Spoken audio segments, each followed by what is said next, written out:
Assalamualaikum warahmatullahi wabarakatuh. Selamat pagi semuanya. Perkenalkan, saya Mil Sopianti dengan 3 digit NIM terakhir 201 dari kelompok 7 kelas F. Di sini saya akan mempresentasikan hasil kerja kami yaitu kelompok 7 tentang materi kajian struktur molekul dan mekanisme reaksi pada sintesis propanol. Semoga pemaparan singkat materi ini bermanfaat. Selamat menyaksikan.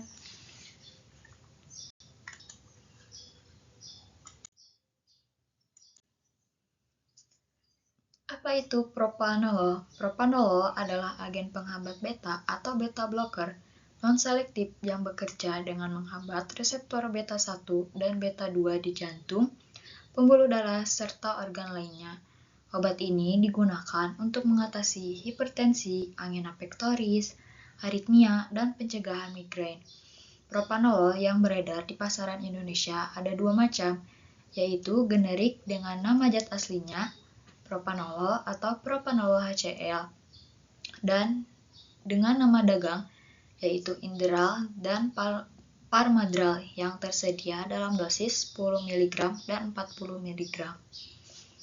Selanjutnya, struktur kimia propanolol yang mempunyai nama IUPAC 1 naftalen 1 iloksi 3 propan 2 ilamino propan 2-ol. Mempunyai rumus molekul murni pada propanolol murni adalah Z16H21NO2. Propanolol termasuk ke dalam kelas senyawa ariloksi propanolamina.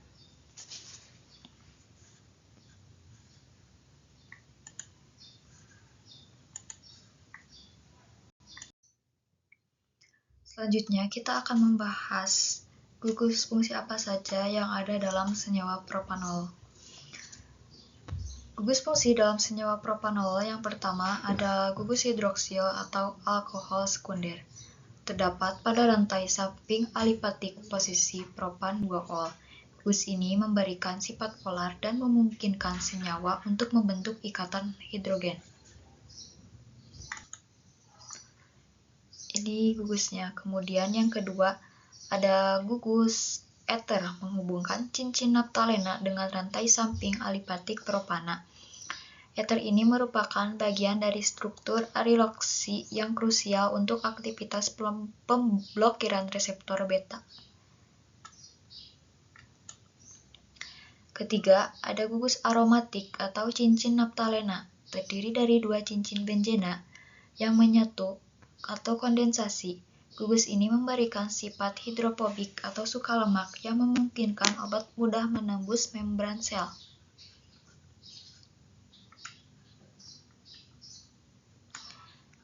Kemudian yang keempat ada gugus amina sekunder, bagian dari gugus isopropilamina yang terikat pada rantai karbon alipatik. Gugus ini bersifat basa dan umumnya terprotonasi dalam cairan tubuh.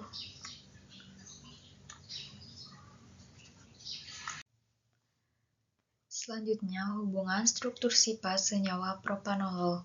Yang pertama, gugus alkohol sekunder atau MinOH. Ia bersifat polar dan dapat membentuk ikatan hidrogen menjadi pusat kiralitas C2 di mana isomer S propanolol memiliki aktivitas 100 kali lebih kuat dibanding bentuk R. Gugus alkohol ini secara spesifik membentuk ikatan hidrogen dengan residu asam amino asparagin atau ASN pada reseptor B untuk menstabilkan ikatan obat reseptor. Yang kedua, ada gugus eter, memiliki pasangan elektron bebas yang bersifat polar lokal, menghubungkan cincin aromatik dengan rantai samping membentuk kerangka ariloksipropanolamina. Gugus ini meningkatkan potensi dan afinitas pemblokiran beta jika dibandingkan dengan senyawa tanpa gugus eter. Yang ketiga, ada gugus aromatik atau cincin naftalena. Ia bersifat sangat hidrofobik dan lipofil, memberikan afinitas pengikatan hidrofobik yang kuat pada kantung reseptor B adrenergik, Sifat lipofil ini juga membuat propanolol mudah menembus sawah darah otak atau CNS, sehingga menimbulkan efek samping pada sistem saraf, yaitu seperti mimpi buruk, juga memberikan efek terapi untuk migrain. Keempat, gugus amina sekunder. Ia bersifat basa lemah dan akan terionisasi pada pH fisiologis tubuh. Bentuk terionisasi NH+2 berinteraksi secara elektrostatik ikatan ionik dengan gugus karboksilat dari asparat atau ASP yang bermuatan negatif pada reseptor B. Interaksi ini merupakan kunci utama pengenalan molekul obat oleh reseptor. Selanjutnya, kita akan membahas tentang mekanisme reaksi sintesis pada senyawa propanolol. Tahap ke-1, yaitu pembentukan intermediat yang nanti menghasilkan 1-naptil-gliseridyl ether.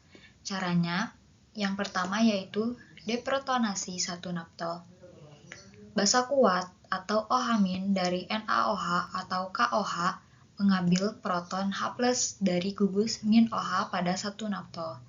Hasilnya terbentuk ion naptoksida atau Ar-O- yang sangat reaktif. Kedua, substitusi nukleofilik atau SN2. Ion naptoksida yang telah terbentuk kemudian menyerang epiklorohidrin. Pasangan elektron bebas pada oksigen menyerang atom karbon pada terminal epiklorohidrin. Hasilnya, ikatan C dengan Cl putus melepaskan ion klorida atau Cl- sebagai leaving group. Hasil akhirnya pada tahap ini yaitu menghasilkan senyawa antara intermediat yang bernama 1-naptil-gliseridyl ether. Senyawa ini masih memiliki cincin epoksida yang utuh yang nantinya akan dibuka pada tahap reaksi selanjutnya, biasanya dengan penambahan amina. Tahapan selanjutnya yaitu tahap kedua, pembukaan cincin epoksida. Serangan nukleofilik. Senyawa amina bertindak sebagai nukleofil. Pasangan elektron bebas pada atom nitrogen atau N menyerang salah satu atom karbon atau C pada cincin epoksida, biasanya karbon terminal yang kurang terhalang secara sterik. Kemudian, pembukaan cincin, yaitu bersamaan dengan serangan ini ikatan karbon oksigen pada cincin epoksida yang tegang atau strain terputus, oksigen menarik elektron dan menjadi bermuatan negatif atau -O-. Kemudian terjadi perpindahan proton H+ dari amina ke oksigen yang bermuatan negatif, menghasilkan gugus epoksida berubah menjadi gugus alkohol atau -OH, dan terbentuklah senyawa obat aktif yaitu propanolol.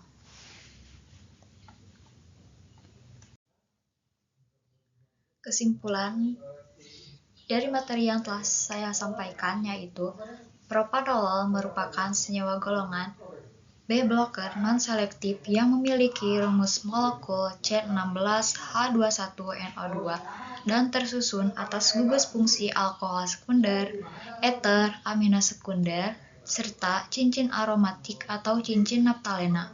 Hubungan antara struktur dan sifat propanolol menunjukkan bahwa cincin naptalena memberikan sifat lipofilik, sedangkan gugus hidroksil dan amina meningkatkan kepolaran serta kemampuan membentuk ikatan hidrogen. Sintesis propanolol umumnya dilakukan melalui dua tahap, yaitu pembentukan intermediat yang menghasilkan 1-naptil-gliseridyl ether dari reaksi antara 1-naptol dan epiklorohidrin. Kemudian tahap kedua dilanjutkan dengan pembukaan cincin epoksida oleh isopropilamina untuk menghasilkan propanolol. Demikianlah pemaparan materi mengenai kajian struktur molekul dan mekanisme reaksi pada sintesis propanolol yang dapat saya sampaikan. Mohon maaf atas segala kekurangan selama penyampaian. Terima kasih banyak atas perhatian dan waktu yang telah diberikan. Wabillahi taufiq wal hidayah. Wassalamualaikum warahmatullahi wabarakatuh.